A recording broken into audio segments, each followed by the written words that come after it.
अभिमन्यु महाभारत का महायोद्धा अभिमन्यु जिसने कि युद्ध में अकेले ही कौरवों की पूरी प्रधान सेना को घायल कर दिया था।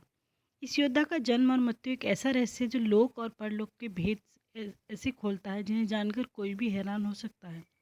इस असाधारण योद्धा का भगवान श्री कृष्ण का भांजा होना, महज 16 साल की उम्र में वीरगति को प्राप्त होना, एक रहस्य है। दरअसल इनके जन्म से पहले इनके पिता ने इनकी मृत्यु की उम्र तय कर दी थी।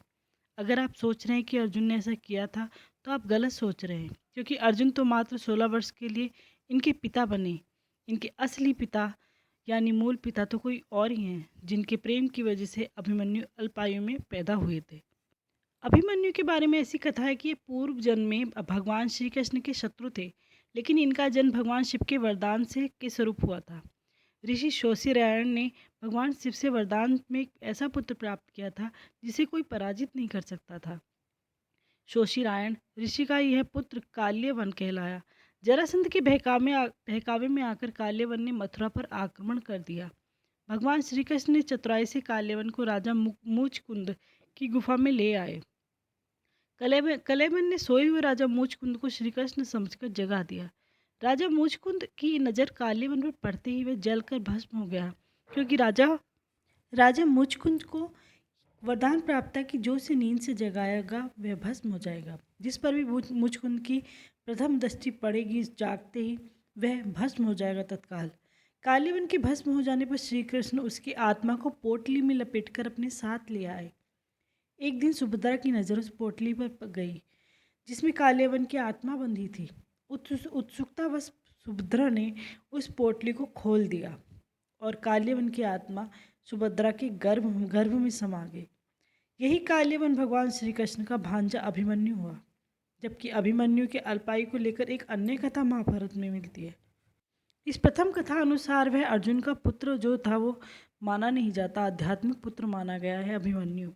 और अभिमन्यु का ये भी था कि वो ज़्यादा वर्ष तक अगर जीता तो बहुत एक राक्षस प्रवृत्ति उसकी जागृत हो जाती, तो उसकी अल्पायु इसलिए भी कही गई है, मानी गई है। अल्पायु इसलिए भी थी उसकी कि वो पूर्व जन्म में राक्षस था। अगले जन्म में अभिमन्यु एक अच्छा पुत्र, अच्छा इंसान तो था, लेकिन कहीं ना कहीं उसकी राक्षस प्रवृत्ति जाग जाती और वो एक सर्वनाश का भागी होता, सर्वनाशक राजा सिद्ध हो सकता था। दूसरी कथा अनुसार पृथ्वी पर धर्म की स्थापना करने के लिए भगवान श्री कृष्ण अवतार लेने वाले थे। तब सभी देवी देवताओं ने इसमें योगदान करने के लिए कहा। सभी देवता इसके लिए तैयार हो गए। तब चंद्रदेव ने कहा कि वह अपने पुत्र वर्चा को पृथ्वी पर अवतरित होने की आज्ञा देंगे। चंद्रदेव ने कहा कि वह अपने पुत्र का वियोग नहीं सह सकती। देवताओं के अनुरोध पर चंद्रमा ने कहा वह अपने पुत्र को महज 16 साल के लिए धरती पर भेज सकते हैं, इसके बाद वह मेरे पास लौट जाएगा। चंद्रदेव का यही पुत्र अभिमन्यु हुआ। पिता चंद्रदेव ने अपने पुत्र की आयु महज 16 साल निर्धारित कर दी थी।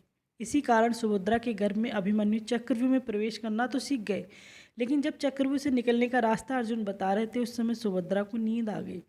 इससे अभिमन्यु चक्रव्यूह से निकलना ही नहीं सीख पाए और महाभारत युद्ध के दौरान इसी व्यूह में फंसकर वीर गति को प्राप्त हुए। अभिमन्यु के अल्पायु होने के रहस्य को श्रीकृष्ण जानते थे, इसलिए जब भी अभिमन्यु ने चक्रव्यूह से निकलने का रास्ता श्रीकृष्ण ने इससे जानना चाहा, वह टालते रहे और विधि का विधान सफल हुआ। चंद्रवंशी अभिमन्यु 16 वर्ष की उम्र में पिता चंद्रमा के पास लौट गए। अभिमन्यु अर्जुन के आध्यात्मिक पुत्र थे। 15 वर्ष की आयु में फाल्गुन मास में उनका विवाह उत्तरा से हुआ और उत्तरा से पहले उनका विवाह बलराम की पुत्री वत्सला से हुआ था।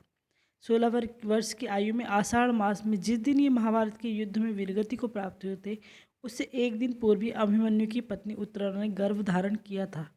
द्वापर में युग में सबसे कम उम्र में स्त्री के साथ शारीरिक सुख और संतान की प्राप्ति करने वाले वे एकलौते थे।